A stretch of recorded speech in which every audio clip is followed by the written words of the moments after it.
who is joining. This is the Business of Coaching webinar, the last one for 2020, for better or for worse, I guess. And today's going to be kind of a different session than usual, because usually we have a presenter, someone leading us on a particular topic. And what I realized, excuse me, I just burped. It's not very professional, but that's what happens when you're live on it. Maybe I shouldn't acknowledge that. Okay, cool. Hey guys, you've met me. I'm style points for authenticity. I'm disgusting. So, you know, what has occurred to me is that a lot of the same kinds of questions and comments and challenges keep coming up, both in terms of feedback that, you know, that I'm seeing from our community, as well as what I'm seeing in LinkedIn groups and Facebook groups and whatnot. So instead of, you know, taking out a topic and kind of talking at you, I thought it'd be good to, first of all, get an understanding of what challenges everyone has been facing in this past year. You know, things in your business, things that I would say affect your personal life too, because a lot of us are now kind of business and life are really merging together because of all the lockdowns and things. And I thought we could use this as a jumping off point for a discussion around, you know, what challenge, how you overcame those challenges, hopefully. And if you didn't, let's talk how we maybe can approach those. So my request would be to actually get a few of you on the panel, or a lot of you on the panel. So first things first, I will ask any of you who are currently in the audience, if you have something specific to share about a challenge that you are still facing or have overcome this past year, in the context of, you know, coaching and being a coach and coaching business, please click on the little raise your hand button thingy, button in your Zoom window, so that we can get a few of you on here. But no one's raising their hand yet. Okay, so somebody please raise your hands. That's okay if you don't. Nessa and I have other things to talk about, but we want to start off with asking what, oh, did someone raise their hand? What is happening with my Zoom? Yeah, I see that also, and it's not showing. Nessa, do you see who is raising their hand? Yes, Paula. Paula Prentis? And Risto. Yes or no? Yes, correct. Okay, so I'm going to promote Paula to panelist. Also Risto. Okay. Koskinen. Risto. Let's see. Yep. Yeah, my Zoom has decided not to have icons anymore, so that's cool. Okay, we've got Pat Dickson. Yep, there we go. Excellent. Hello, our new panelists. Don't be shy, you don't have to be on video. No, I would like you to be on video. Just kidding. I was literally going to say, please come on video. This is a webinar, it's not a... Okay, anyone else? Going once, going twice? Panelists, come on video, say hello. Panelists. Okay, I'm gonna wait. Give me a moment. Oh, okay. I'm glad that you are there. So let's take a look at what's on the screen so far. And the word crowd didn't work as well as I hoped. Maybe I should have used a different format. But pricing seems to be an issue, both in terms of, I'm interpreting this, right? How do I price, as well as companies not, or individuals, whoever, clients not having money for coaching, uncertainty, expansion growth, going global. Who really is a coach? That's one that we talked about a little bit before we actually started this, because that's a big one, I think. Coaching, for better or for worse, well, not for better or for worse, for better, is becoming bigger and more accepted globally. And at least my perception is that people are realizing that coaching can be quite effective in a variety of situations, both personal and professional, where before people would kind of go from either there's nothing that I can get help with to therapy. So what's really cool for me, at least, to see is that people are realizing that coaching is this awesome thing where you can get help and reach your goals, and but yeah, without having to go to that other extreme. So that is exciting. But what's not exciting about that is that it has made a lot of people start saying that they are coaches when they are not coaches, and can even be destructive to working with clients. So that's an interesting area. So anyway, I'm going to stop sharing. I will put this on the blog post later so you guys can see it. But hello, Pat and Paula, and we lost our last person, but Pat, Paula, do you want to introduce ourselves? Tell us who you are, where you are. Okay, I'll go first, Paula. My name is Pat Dickson. I'm actually in Johannesburg, South Africa, but as you can see from my study, I actually hail from the UK originally. So nice to meet you. I am a qualified coach with ICF. I'm an ACC about to go for my PCC, so I'm very nervous. Don't be nervous. If you did it once, you can do it again. So good morning. Yes, I'm Paula Prentis. I'm on Eastern Long Island in New York in the USA.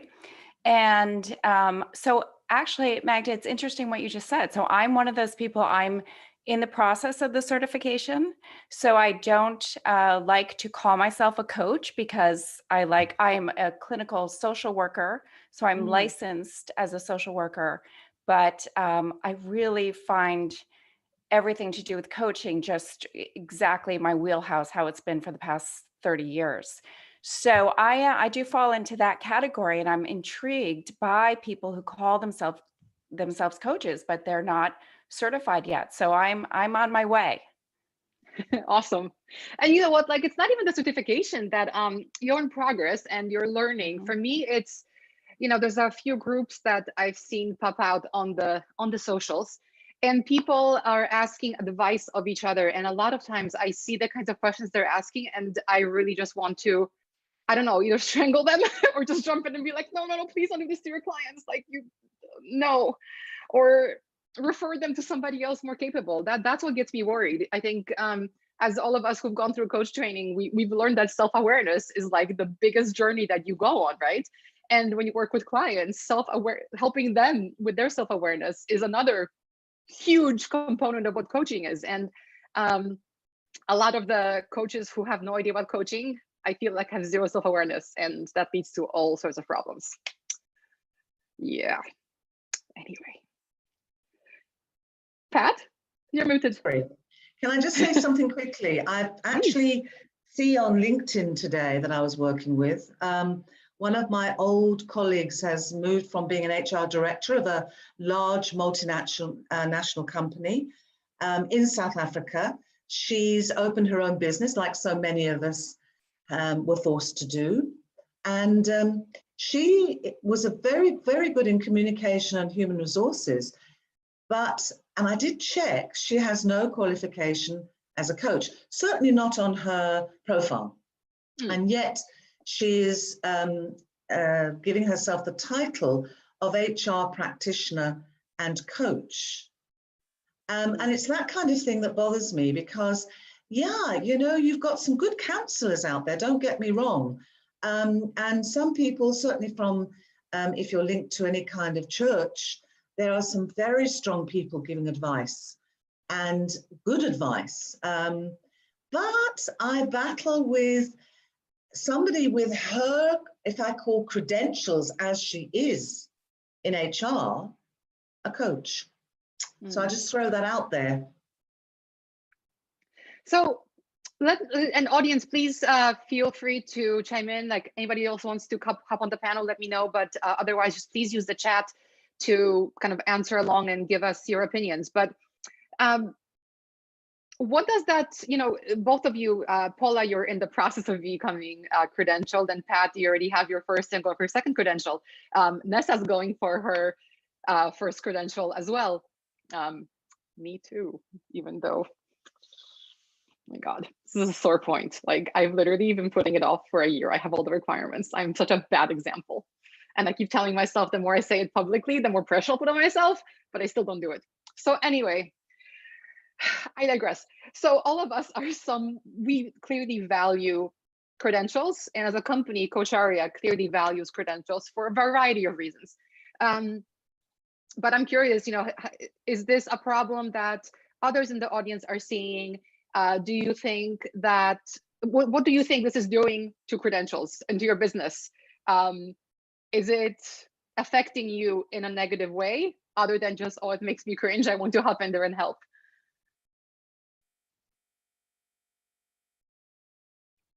Nessa, Paula, Pat? I was just noticing in the chat, credentials give you We credibility. should all be unmuted, actually, Paula, because Yes. it's a discussion. So there's less time for pause for the rest of the audience.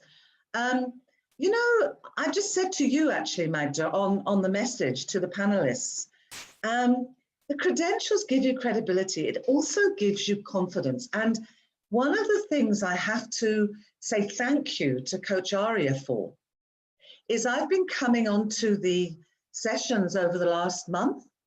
Every Wednesday I'm pitching up, and it's been an absolute pleasure, and I'm absolutely knocked out by Ram. Yeah, he's pretty awesome. And the guests he has, and they are talking to an advanced level. I realized there are some people on there, the chats, that I seem to think are less experienced, but I'm actually really proud of myself because I'm keeping up with Ram and Co. Oh, awesome. Which tells me I'm ready. So I'm going for PCC next year. I need to get a few more coaching hours. No, not coaching hours, training coaching. And well, we are a coach training school. I'm just going to throw it out there. There we go. But I need to do more, and I'm loving what I'm doing so far, and it's given me huge confidence. So get that credential, Magda and Nessa. I'm working on it. And if you need a mentor, let me know. Thank you. I think I have half of our Coacharyas lining up to mentor me because they want their CEO to be credentialed. So yes, I know how embarrassing it is for you guys. Yes, everyone loves Ram. I know that. And it's important to be accredited. I agree with credibility. But when you go to a new prospective client, everyone has different criteria of how they are looking at a potential service provider in any situation, including when they're looking for a coach, whether they're a person or a business, right? And for some of them, different things will matter, and they will have different levels of awareness of credentialing or the coaching world in general. So we can't assume that they know anything that we know. So what do you say to potential clients? How do you not just go, oh yeah, well, I have my credential, therefore I'm better? That's not going to go over very well. No, and this is, I don't want to cut anybody off. I was thinking, we were having this conversation, as Magda mentioned, we were talking about this a little bit beforehand. I had a chance to connect with just some friend coaches in my network. And one of them had specifically said, I don't want to brag. I don't want to come from a place of my ego, right? Is kind of what I was hearing. And then at the same point too, I don't want to come from a place of judgment, which I guess would still be ego, and look to discredit the other coach as though I know, or any of us, really know where that person's coming from or what they're doing or how they're operating, what their plan is. And so, I don't know, I was just kind of sitting here thinking as everybody was sharing and looking at the chat, and I think it's definitely something valid for myself personally. Like, I know once I have those letters behind my name, I can envision my confidence level skyrocketing. So then I go this if then conversation with myself. Once my confidence level skyrockets, I will exude this aura of confidence, which then will attract the ideal clients that are right for me, right? The only problem with that, though, I'm thinking is, I feel like there's a limiting belief in there somewhere that we probably, all of us kind of have to look at and talk about individually. For myself, why is it that once I have a couple additional letters after my name, will I give myself the permission to shine bigger and brighter, right? And give myself with the permission to have that confidence. So when I think about having that conversation with some new clients, I recently just established, probably maybe like a month now, my first sales team that I'm coaching, which is really exciting. Thankfully, I was referred, so it was a little bit more of a warmer transition, but nonetheless, I had to, I felt, bring to the table before it came to me the objection of, okay, well, prove to me your value. You don't have your credentials. You are not I'm not a Ram, I'm not a Mr. Miyagi. I don't have all of those wonderful life experiences that other coaches have. But when I think about that, I think for me, what I want to make the conversation about is just a me conversation. And speaking for me about the coach place, I reference this a lot. There's just this coach place that's somewhere around here that I feel like I operate from. And I was sharing with Magda that I think if we can create a message that's just more inwardly focused on ourselves, and then speaking from that place to that other individual, I don't know that the credentials, I think in certain conversations, certain clients, certain executives, right, depending on what your niche is, I think it will mean more.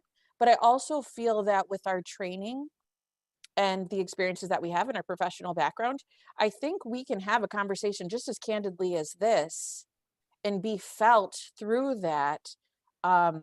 And I think that's where we play. That's where we compete. Those are my thoughts. I'm going to interrupt because two thoughts.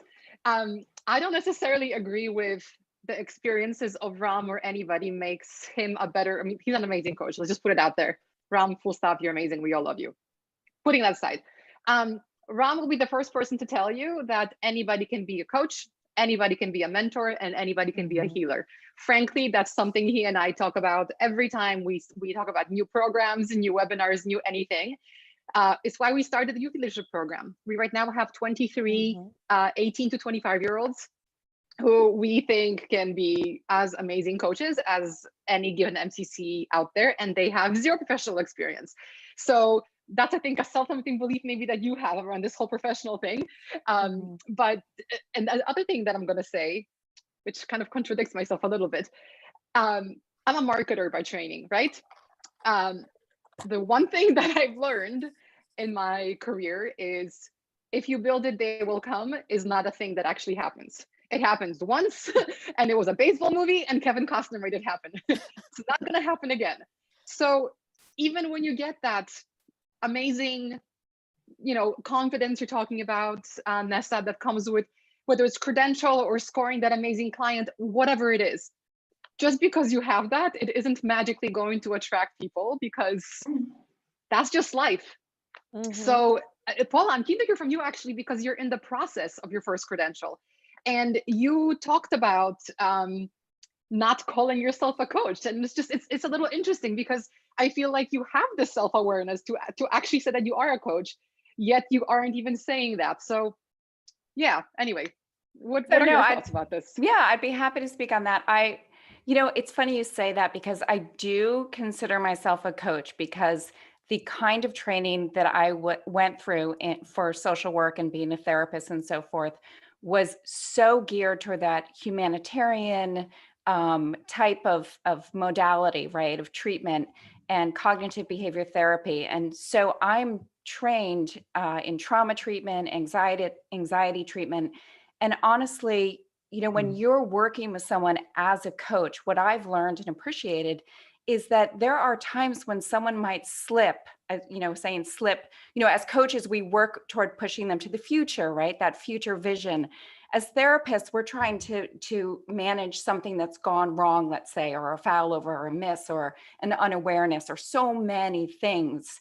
And we want to get them to a place where we can then coach. Well, what I really enjoy is the craft of it all, right? So you learn these amazing techniques and you build your own craft. So I do that based on my experience as a clinician and this work with trauma and anxiety, and then this amazing potential you have from everything that they teach us in the coaching school, which, you know, I've already read ahead, I've already practiced. I do have coaching clients, and I can, you know, what's interesting is that I was not comfortable with that, as you're alluding to, Magda, because, you know, how can I do that legally, ethically? I'm bound by so many ethics as a social worker and take it so seriously. But, you know, so how could I call myself a coach?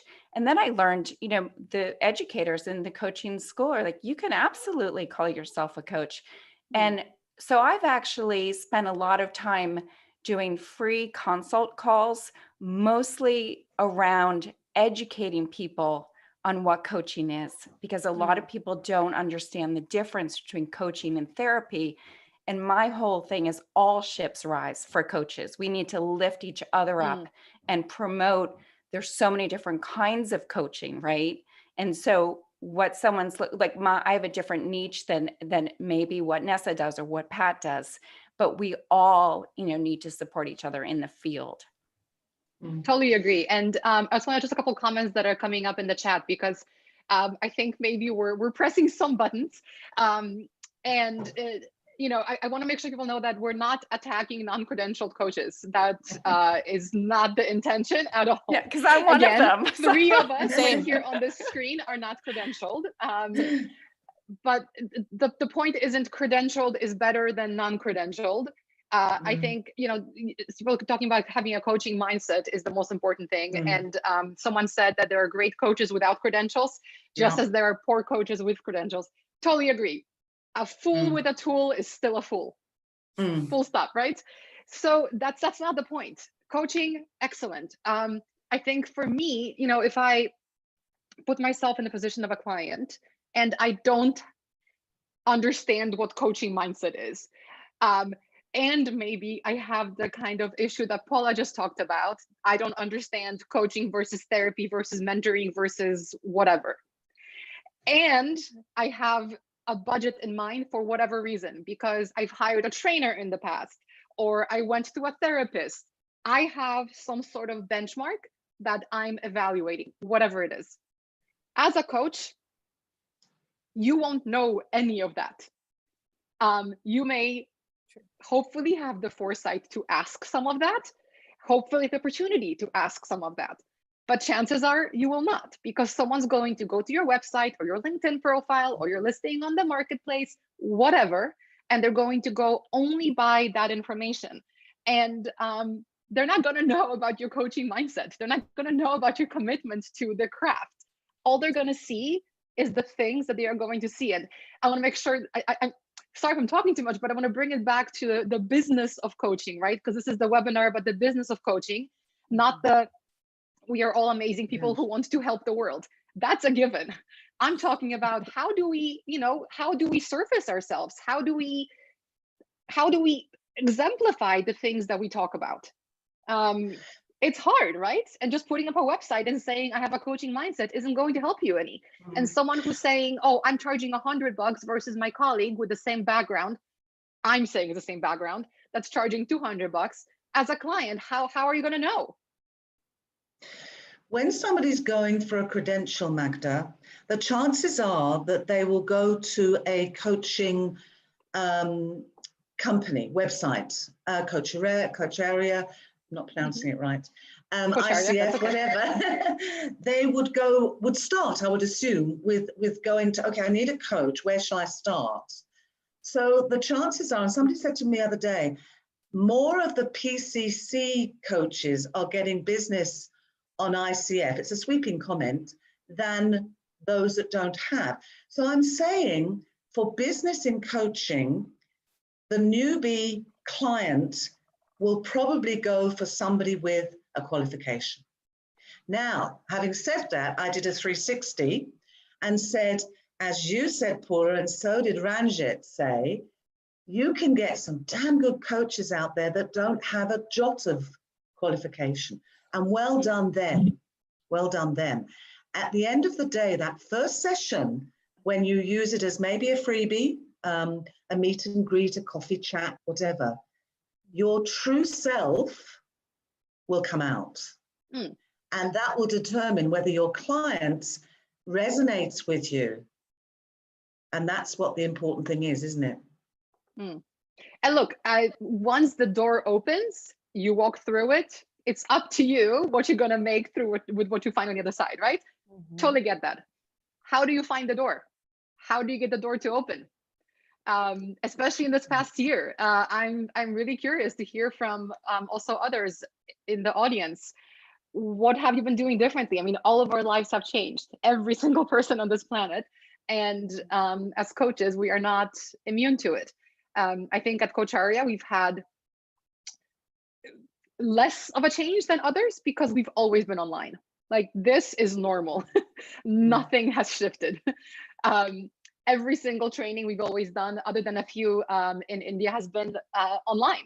So we're used to this. The world still isn't. And I feel like a lot of people are holding out for back to normal, which I don't think is happening. There is no such thing as going back, where there's going to be a new normal. But what is that going to be? I don't know. But yeah, I'm curious to hear, other than, because all these things we just talked about, they're true no matter what, right? Whether you're doing business in person or on Zoom. But I'm curious to hear, are there other challenges that people are finding because of, 2020 being a bit colorful. Of a challenge? Yeah, it's not the right time, Magda. It's not the right time. December, November, it's not the right time. I'm waiting for January. Okay. And no, well, I'm just saying, the clients. So I've been putting a lot out there on LinkedIn, particularly asking questions just to make potential clients wriggle a bit. And even asking clients when I eventually get to talk to them on a Zoom call, how important is it for you at the moment? Whether it's a crossroads, a dilemma, that kind of thing. What's it worth to you to have this coaching? And sometimes I go as far as saying, what do you charge in your business that you're offering to others? So it might seem is that a little harsh? But it actually is saying, if it's that important to you to get yourself, to find yourself for wherever you've lost yourself, then it's worth it.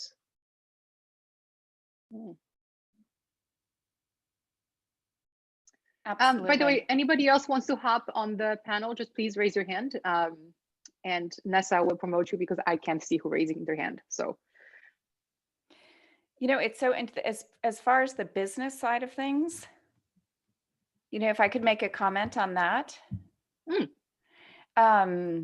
Because I think that is, I'm in a group of professionals, mostly coaches, and that we meet once a month to talk about the business of building your coaching empire, right? And so every month is a new opportunity, because there are so many, giving thanks, there's so many themes. There's Mental Health Awareness Month. Is there a coaching month? There should be.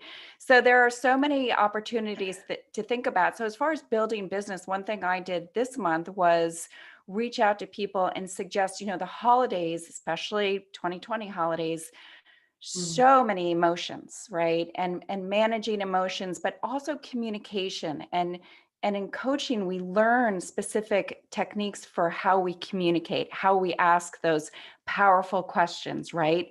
We don't really leave too much on the table. And it's sort of, now that people are with their loved ones during the holidays, or not with their loved ones during the holidays, a coach is so great to kind of weed through all of the quagmires or what have you that come up. And I think especially around the holidays. So as a coach, as you're building your business right now, to think about how you can help families or whatever your niche is during these times. Every month I look at as an opportunity to invent a new approach to building the business. Does that make sense? It definitely does make sense. And someone else actually talked about too, about looking for new new segments and new niches. So just always have to be looking, always have to be thinking, and always reevaluating, huh? Yeah, because people aren't thinking, I have found, it's been my experience, people aren't sure what coaching is exactly, and they're a little afraid of it, and what gives you the credential, or what are the credentials, and so I think for the first thing is education, right? And then building that rapport. I can't remember who, Pat or who said about the rapport is so important, and it's that feeling you get when you first have that consult. And I think that is about, you're not going to get yeses until you start getting some no's. And Nessa, I think you were talking about the belief system and having confidence. And I think just for me, everybody's different, but building confidence, is it through experience or is it through your belief system? And for some people, they grow confidence through experience, and others, it's just an internal dialogue that they create. So everybody's different with that, and there are different ways to grow your coaching business. But I love for me, it's definitely self-coaching. Yes, the self-coaching. Pat, you said I'm ready. And I know what you mean by that, because you feel it, like I'm ready to dig in. I thought that was beautiful, just those two words. I also think, this is a whole whack of stuff you can't read. I went for PCC a good few years ago and I wasn't ready. And do you know what I do now? I found this old notebook back to January 2012. Yeah. And I was humbled by it, the notes I'd taken. And so I was looking through to see how one explores our competencies, our key competencies with the ICF, and how to use them, how I can use them for the betterment of myself and the clients. So that has helped me. I've also written a very long thing on the chat. People have been asking Magda about new segments, and I've offered one. People coming up for retirement. I am, but I created my new business now at the age of 68. Nice. So there you go. You've got to recreate, and there's a lot of people out there in denial. So attendees, look into that. Just because I'm there doesn't mean it's just for people over 60 or the baby boomers, but it's an area that needs help. Or startup businesses is another one. Because people are leaving their companies, they're leaving an area that they knew very well, they don't want to continue doing that, or they're too old maybe, they need to start up something else. So if you're in finance or have a finance background, or marketing, Magda, marketing, it's a wonderful opportunity to help people, coach them into their next career. I have too many hobbies. I can't pick on another. No, you bring up a really good point. And somebody else was asking about any trends that we're seeing in terms of demand changes in the past COVID era. And yes, a little bit. I mean, for at Coacharya, part of it is because our brand awareness, especially globally, has been growing. So our business has been growing, which is, excellent. Thank you. Thanks to this community. So definitely we're seeing that. But what we're seeing is a recognition of coaching skills being valuable at more levels in the organization. Whereas before, there would be inquiries about training, and there will be inquiries about coaching leaders, like senior leaders.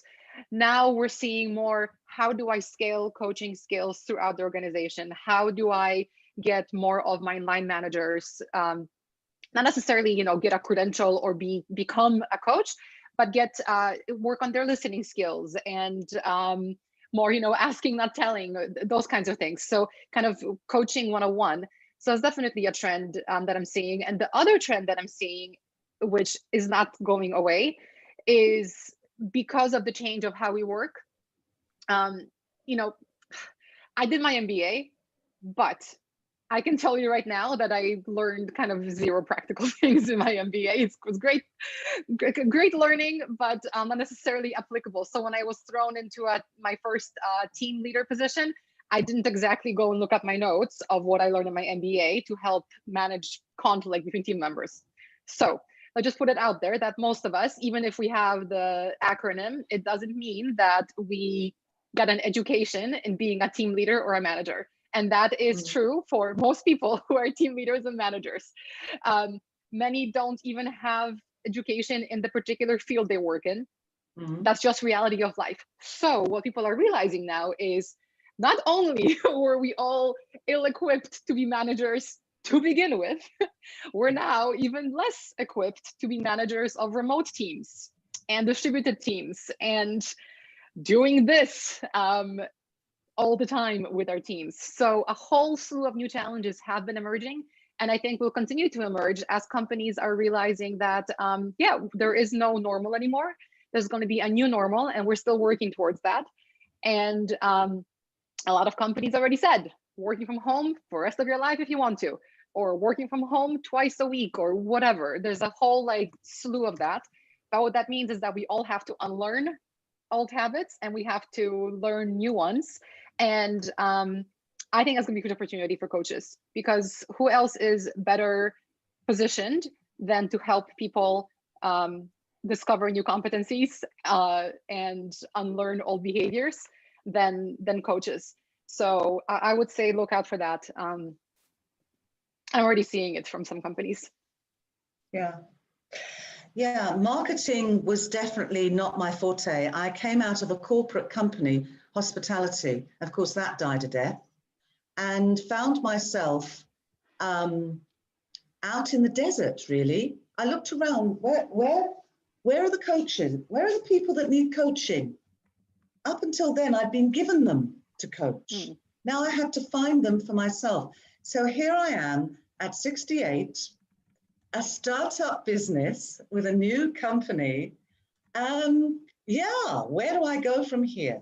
So I've worked with some marvelous people, because I'm that kind of person that asks questions all the time. And if I don't understand, I'll ask more. But we do need those people to walk with us. And that's where the coaches come in. I've just put another one in there. Wellness is another segment that needs, you know, I don't have a degree, Magda, but I tell everybody that I'm studying for my PhD, pause, from the University of Life. So that's where, yeah, life skills come in. For sure.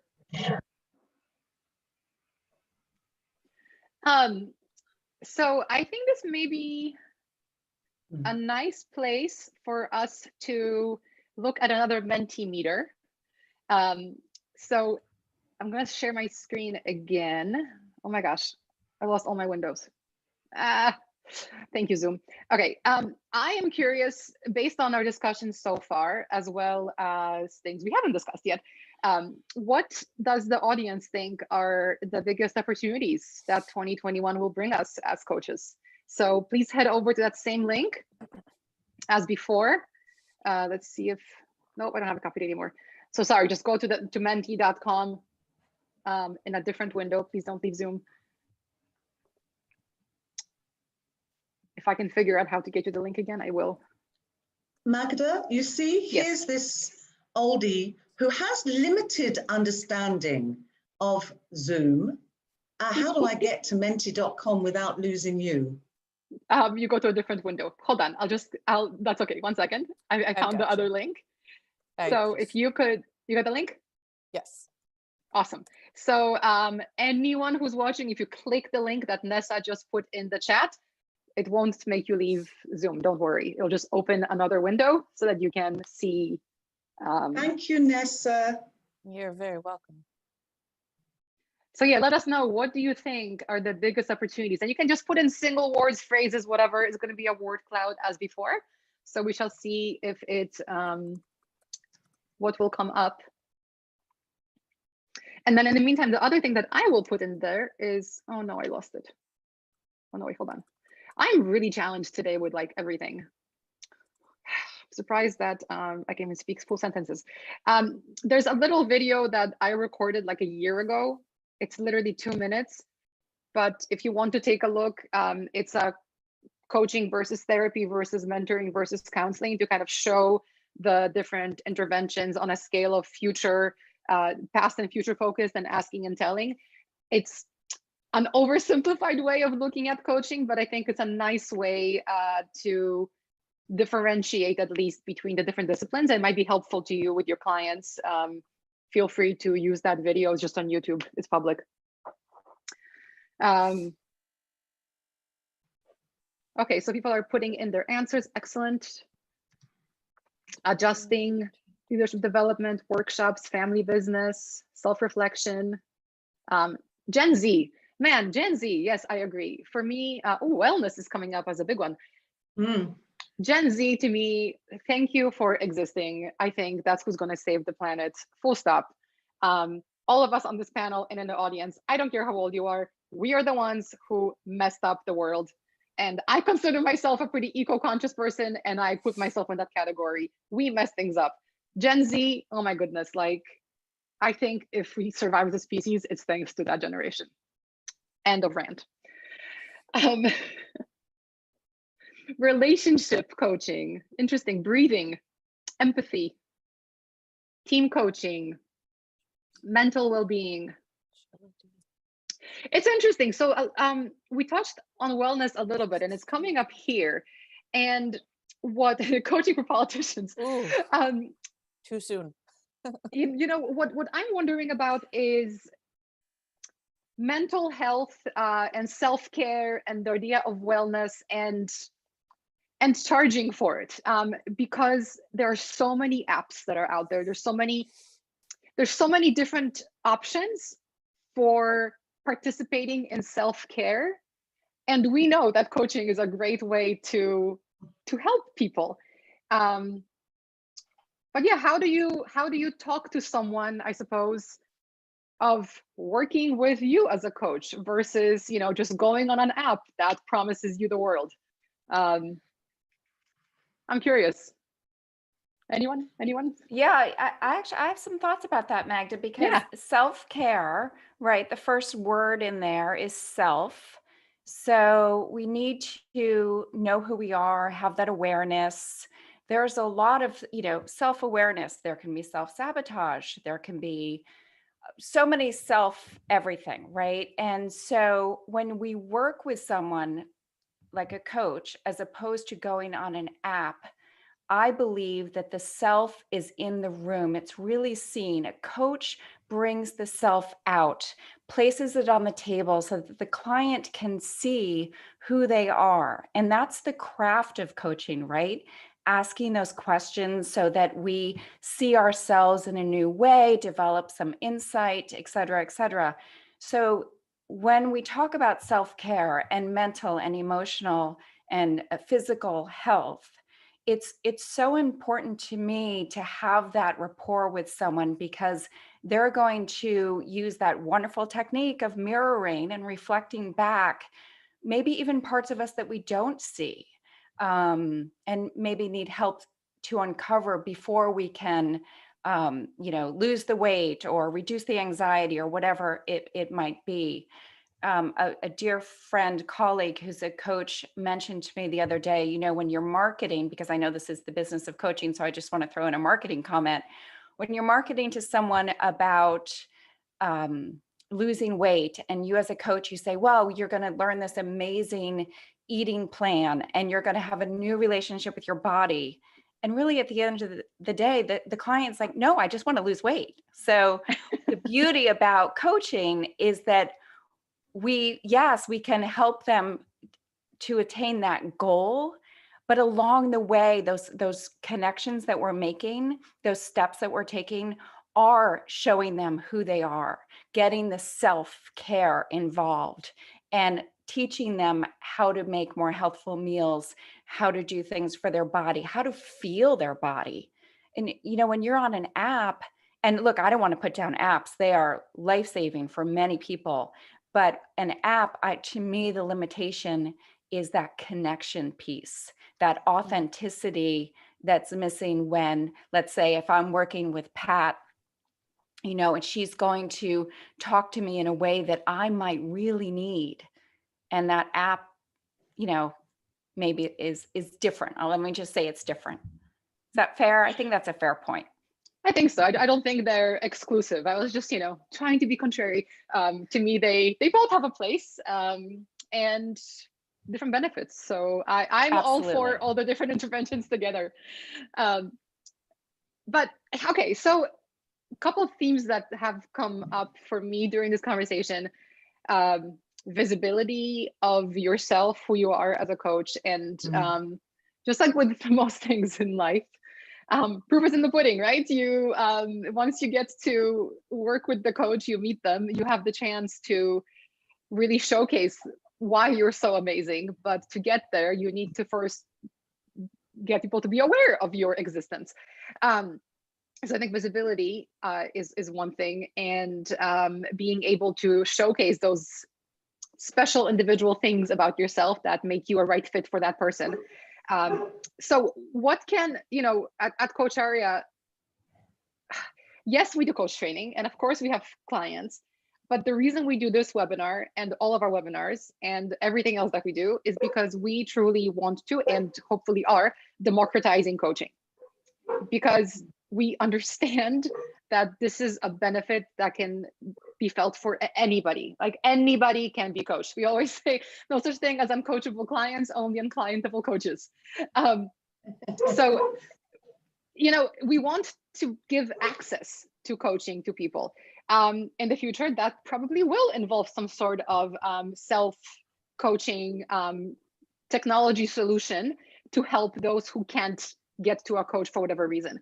But there's, you know, I guess what I'm trying to say is, what are some ideas that people have in the audience and people on this chat that we as Coacharya could help to make you guys more visible, make you more accessible so that you can get more clients, so that you can showcase how amazing you are, and that more doors appear in front of you and there are more doors open. Because I think, you know, we're all greater than a sum of our parts, right? And yes, Coacharya is just one provider, but I mean, I do think we're special in that we really want to bring us all together. I mean, Nessa trained with us, and so how I know her, but the two of you, you know, this is the first time that we're talking. So yeah, what can we do? What can Coacharya do to help? Anyone. Do you link people? I mean, how do you work now doing it? How do we link people? We have a marketplace. Yeah, we already have a marketplace. So if you go to marketplace.coacharya.com, anyone can list their profile as a coach. And we do need to do a proof of that, because that marketplace actually started when COVID started. And we started getting a lot of people, a lot of coaches especially, saying, hey, I want to help. The world is falling apart. What can I do? So we started a marketplace where you could list your pro bono at the time services so that clients can find you. And we've got about, I think, 500 coaches on there right now who are active. But yeah, everyone's welcome to go to marketplace.coacharya.com. Coach, yeah. That will be getting us through stuff. Is going to get rebranded on its own URL so that we can make it more discoverable, more public. But yeah, if all of you want to go check it out and shoot me some feedback, Magda@coacharya.com, always welcome and encouraged. I will be very happy to hear it. Yeah. Nessa, anything come to mind? Not specifically to answer your question, what was coming up between your conversation there, but going live. So I was thinking about that, and it's something that I haven't been so brave to do.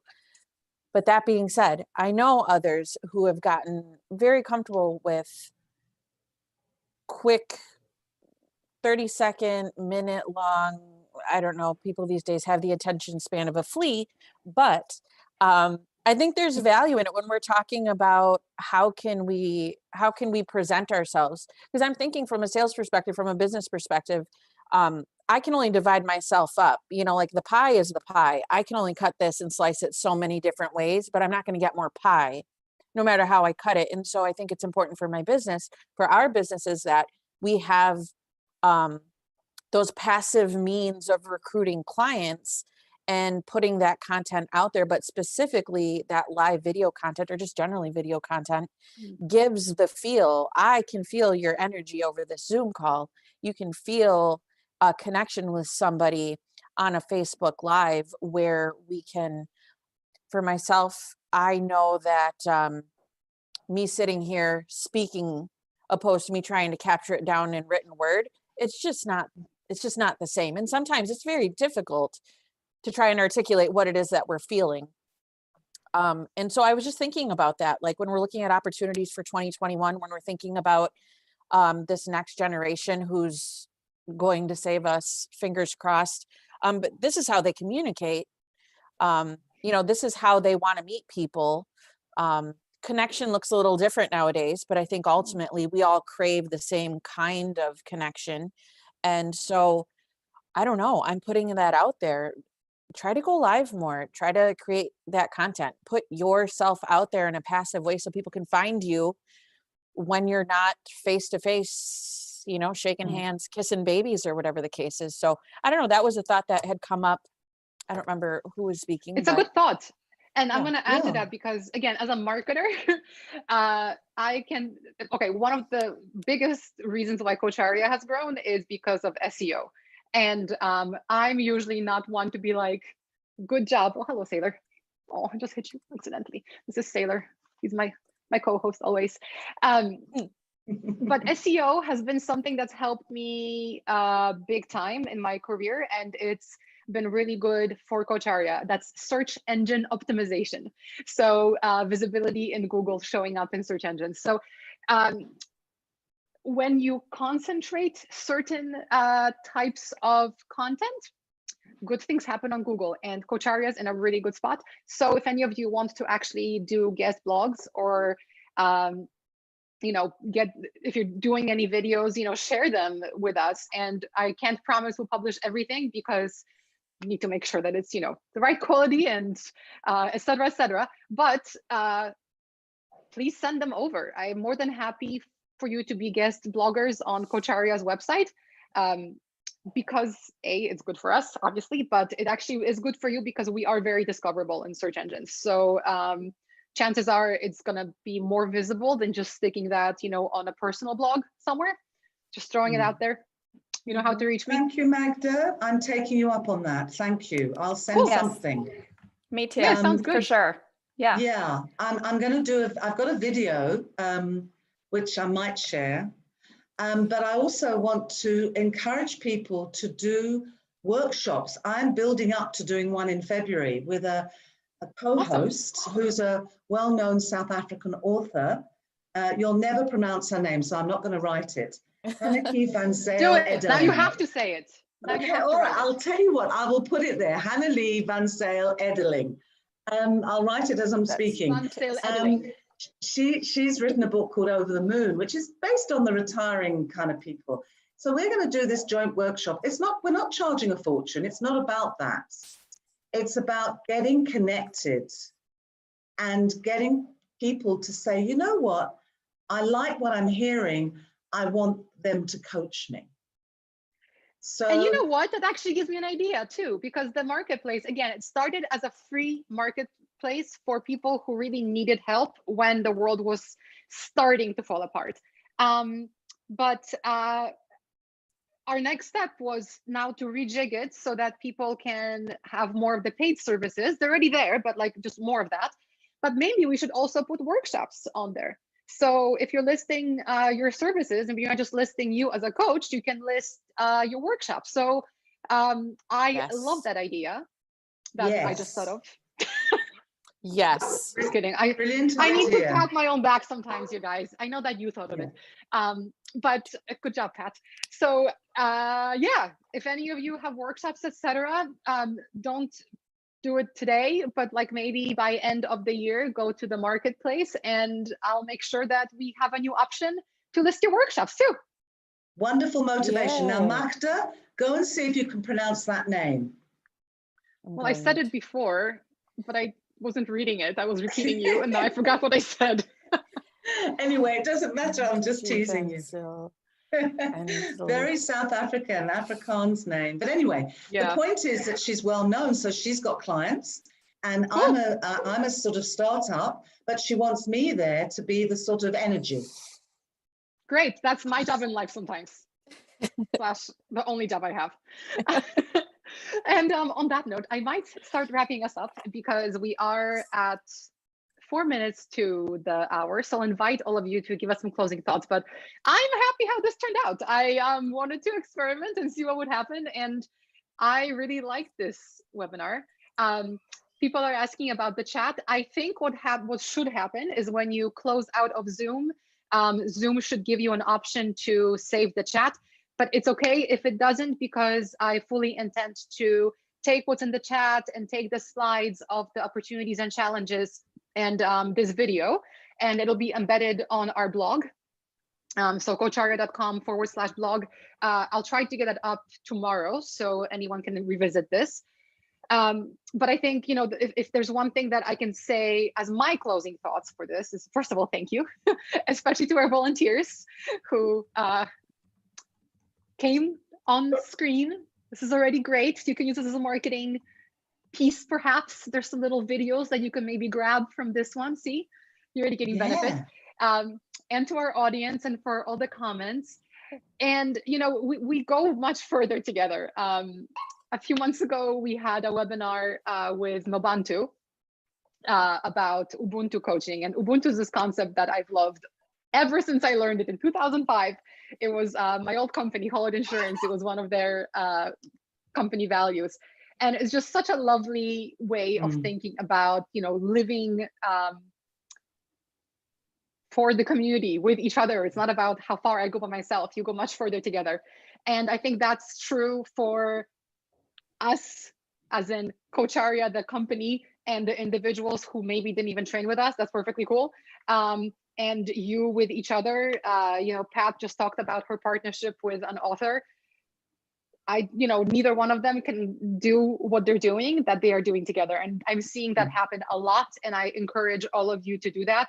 And as I said, my offer stands. Please email me, magda@coacharya.com, with your submissions for blog posts. I might not reply right away, but I will reply. We welcome it. The more that we can do for each other and raise the coaching profession, the bigger the pie gets, right, Nessa? So you can still have your slice, but the slice magically gets bigger. Yes. So anyway, that's my thank you. And Nessa, Pat, Paula, any closing thoughts? Thank you. Thank you. I love this conversation. And Pat, by the way, when you're talking about I'm partnering with the author to be the energy. Yes, Pat, you are so the energy. And I love it. I loved sharing this space with all of you guys. This was a really great conversation. Oh, I missed it. Ready? 1, 2, 3. 1, 2, 3. Oh, Zoom. I love conference calls. But thank you. I love this conversation. This was super valuable. So thank you for joining us. Thank you, Nessa. It was lovely to meet you. Lovely to meet you. Paula, Nessa, Magda. Thank you. I don't know why I did that, but I did. I put up my hand and I thoroughly enjoyed every moment of it. See, a door. You saw a door. It opened. You walked right through it, and you make what you make with it. Good job. Good job. Yeah, it's true, Pat. Thank you to the attendees. Thank you to the attendees too. They've come up with some lovely stuff. Yeah, that was wonderful. Paula. Yes, thank you. It was nice meeting you all. I have to say, throwing up the hand, I haven't even showered this morning. I did not intend on this. And I say that because you just never know, and it's worth taking the risk and just opening the door and walking through it. So thank you. It was lovely to chat with you. And I hope to have the honor of chatting with you all again sometime. You definitely will. Thank you so much. And we will see you. No, not next week. We'll see you tomorrow. Please come tomorrow. We're here every Wednesday at 9 p.m. India, because India never changes their time zone. But tomorrow we have a special treat. Fonds Trompenarts. See if I pronounced it correctly, I think. That's a Dutch name. So Fons Trompenaars, who is an amazing coach in person, full stop. He's an expert in cross-cultural communication and cultures in general. And throughout this COVID craziness, while some of us were relearning to sew and forcing their sister to make sweet treats and gaining about 15 pounds, others, like Fons, have been doing research and learning and analyzing. So what Fons has done is he's looked at how different countries, based on their cultural predispositions, etc., how they have dealt with the fallout of COVID in terms of work, school, whatever. And based on those cultural differences, he's looked at what effects it has had. And what's going to be really interesting is that he published his results, I believe, in September. So after the first wave was over. But since then, as we know, in the US, we just crossed another, every day is a different milestone of terribleness. So I know that he's updated his research based on the crapshoot that we are now in as a planet. So it'll be interesting to see what he has learned to begin with, as well as, what maybe some behavioral cultural shifts have changed in the past few months that have resulted in resurgences of COVID around the planet. So I think it'll be an awesome presentation. It's him and his colleague from France who translated the research into French. But yeah, please join us. It's another free webinar. I think it's half an hour earlier than this. But if you go to coacharya.com/events, you will see it as the next webinar tomorrow. Please register, please tell your friends. It's going to be awesome because Fons is just great to begin with, but this is very timely, and the updates he hasn't really shared anywhere yet. So we'll also get first dibs on learning something new. So I hope you can join us. Okay. Now I can really say goodbye. Yes. Thank you guys. This was awesome. Bye. Have a great day. Have a great night.